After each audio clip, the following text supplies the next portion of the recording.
How to replace lost HDFC credit card. First of all, log into your HDFC Netbanking account using your customer ID and password. Once you are logged in, go to the card section and select credit cards.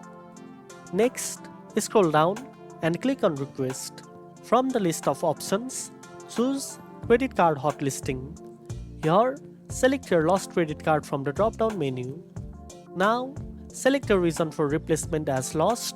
Below that, you will see the option asking if you want a replacement card.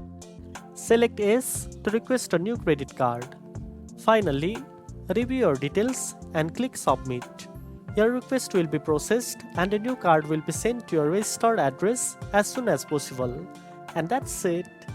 Now you know how to replace your lost HDFC credit card easily. If you found this video helpful, don't forget to like, share and subscribe for more useful banking tips. Thanks for watching and I'll see you in the next one.